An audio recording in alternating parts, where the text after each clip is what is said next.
नमस्कार मित्रों, मैं अभी लूनी नदी के किनारे बालोतरा में खड़ा हूँ।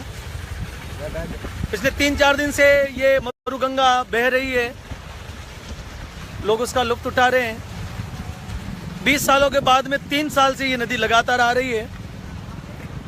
मैं 2-3 दिन से इस नदी को देख रहा हूँ और यहाँ पर किनारे पे आके एक बात को सोच रहा हूँ जो पिछले 15 सालों से मेरे दिमाग में नियमित रूप से चल रही है कि नदी का पानी आकर और बह के समुद्र में चला जाता है और इसके किनारों पर रहने वाले लोग इस पानी के लिए तरसते हैं।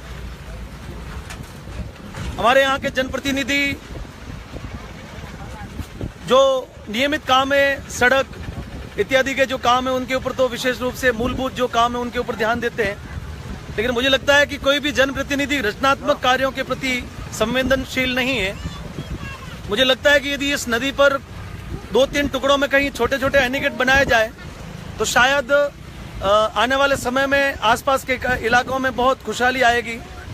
नदी का पानी बह के व्यर्थ चला जाता है और इस व्यर्थ पानी को रोकने का कोई भी प्रबंधन शायद आज तक के किसी भी जनप्रतिनिधि ने इसके बारे में न तो सोचा होगा। मेरा ये निजी विचार हर समय रहता है कि इस प्रकार में जो नदी में पानी आकर चला जाता है और वो जनता के किसी भी काम नहीं आता। 15-20 साल में भी एक बार नदी आए, यदि 10 साल में भी एक बार नदी आए और उसके पानी को रोक दिया जाए। लूनी नदी बहुत लंबी है और गोविंदगढ़ से प्रारंभ होकर ठेठ कच्छ की खाड़ी तक ये गिरती है। इसमें कहीं पर बहुत चौड़ी है, कहीं पतली है, कहीं गहरी है। श्रीनगर के आसपास ये नदी बहुत संकड़ी और बहुत गहरी है।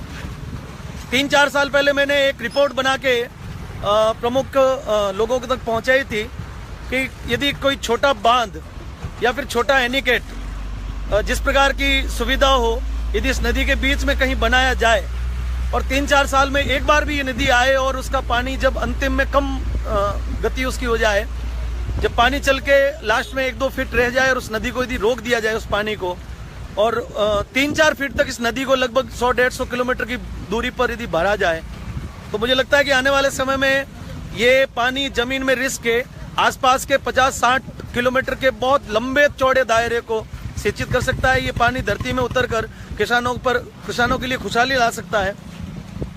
मैं स्थानीय विधायक जी और हमारे यहाँ के मंत्री जी अमराराम जी के चौधरी जी के ध्यान में ये बात निश्चित रूप से दिलवाना चाहता हूँ कि आप विधानसभा में इस प्रकार का कोई प्रस्ताव पारित करें, प्रस्ताव को दें। सरकार करोड़ों रुपए ऐसी योजनाओं पर खर्च करती है जिन योजनाओं को कई बार कोई अर्थ नहीं निकलता, योजनाएं फेल हो जाती। करोड़ों रुपए, अरबों रुपए सरकार की ऐसी कई योजनाएं मैंने देखी है जिसपे करोड़ों रुपए लगे और सारी योजनाएं फेल हुई। मैं तो ये कहता हूं कि फेल समझकर भी ये सफल नहीं होगी, ऐसा समझकर भी यदि सरकार इस प्रकार के कार्य में कदम बढ़ाए तो आने वाले समय में ये जनता उस जनप्रतिनिधि के भी गुण गाएगी और इस सरकार के भी गुण गाएगी। विशेष ऐसे भूवैज्ञानिकों की सलाह पर, इंजीनियर्स लोगों की सलाह पर कि इसका क्या हो सकता है, आने वाले समय में ये एनीकट किस प्रकार से बनकर तैयार हो सकते हैं। छोटा बांध भी बन सकता है जिसके जरूरत पड़ने पर उसके गेट खुल जाएं, अन्यथा जब जल स्तर ज्यादा हो तो वो बह के चला जाए।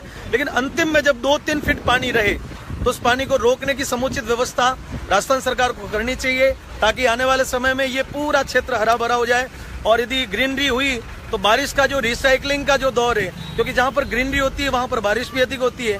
और ये मेरा निजी विचार भी हो सकता है, मुझे लगता है कि कई लोग इस बात से असहमत हो सकते हैं, लेकिन इस बात को यदि उचित मापदंड पर वैज्ञानिक लोगों के साथ में बैठकर, इंजीनियर्स लोगों के साथ में बैठकर इसकी चर्चा की जाए तो शायद ये आने वाले समय में एक बहुत जबरदस्त ऐतिहासिक कदम होगा।